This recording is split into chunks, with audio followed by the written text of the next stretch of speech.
Well, I think it does seem like we're headed into a recession here in 2023. The magnitude of that recession is debatable, but I think it's at least a light to moderate recession. Potentially, it's on the order of 2009. So I think it's wise to kind of like prepare for the worst, hope for the best, prepare for the worst. Don't get too adventurous. Like, watch out for margin debt. I would really advise people to not have margin debt in a volatile stock market.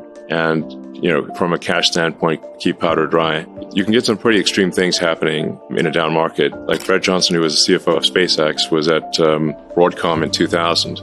And he said that, and that's a good company making good products. And he said from peak to trough, I think in less than 12 months, Broadcom went down 97%. So like, even if you had a small margin loan there, you got crushed. It subsequently recovered, and I think, to much higher levels. But, if there's like mass panic in the stock market, then you've got to really be careful about margin debt. But I mean, this is just, as we know, the economy is cyclic and somewhat overdue for a recession. And my best guess is that, we have sort of stormy times for a year to a year and a half, and then things start to, dawn breaks roughly in Q2 24, if I were to guess. That's like my best guess. Recessions don't, like booms don't last forever, but neither do recessions. And it's a 14-year boom, so a 6-quarter recession seems like that might actually balance out. The last time it was, 4 or 5 quarters? So it's not easy. Interest rates have been rising. That increased the cost to the consumer of getting loans, things like that. We've had a stock market correction, really a crash in a lot of growth stocks, software stocks. From where you sit and the data that you see, where do you think the economy is headed right now? Do you think we're in a recession, or is it just a risk? How do you assess our current economic situation? Well, predicting macroeconomics is always difficult, and one should assign probabilities to these things. But ironically, I did last year. People asked me what I think about the economy. I said, well, I think we might enter a recession in approximately spring of 2022. Yeah. Now, the thing is that recessions are not necessarily a bad thing. I've now been through a few of them. And what tends to happen is if you have a boom that goes on for too long, you get misallocation of capital. It starts raining money on fools, basically. It's like any dumb thing gets money. And I'm sure you've seen a few of those.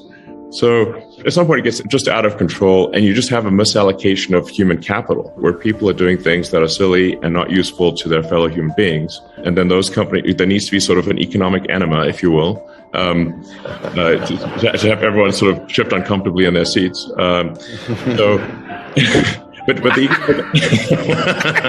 eventually the economic enema does its job. It clears out the pipes, if you will. Yes. And sort of the bullshit companies go bankrupt, and the ones that are doing useful products are prosperous.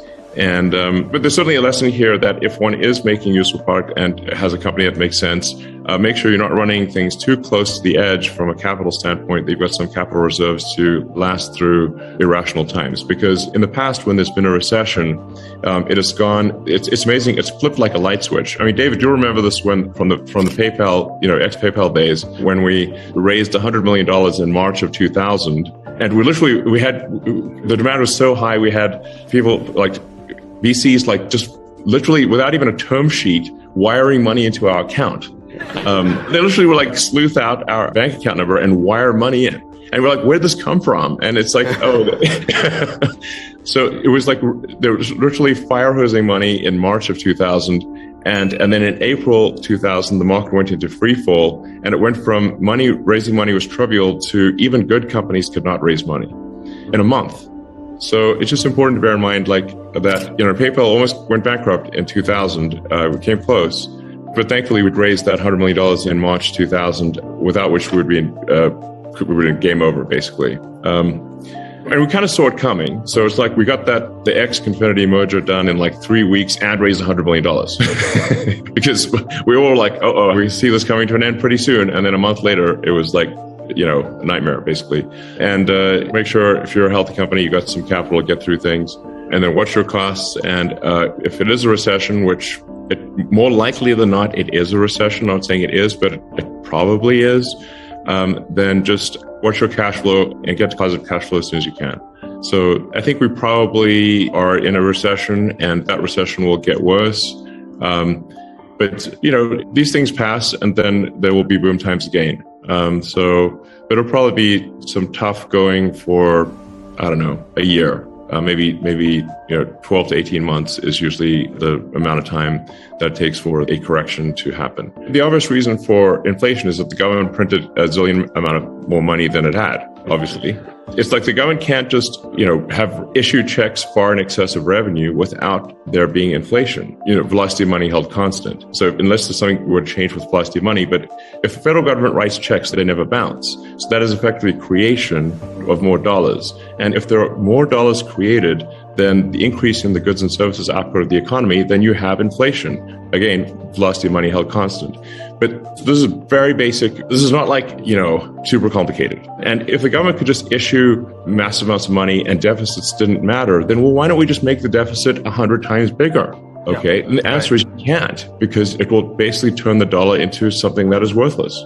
And various countries have tried this experiment multiple times. It's not like, I wonder what happens if this is done. Yeah. Have you seen Venezuela? Like the poor people of Venezuela have been just run roughshod by their government. And so obviously you can't simply create money. The true economy is very important. Like the true economy is the output of goods and services. It's not money. It's literally what is the output of goods and services.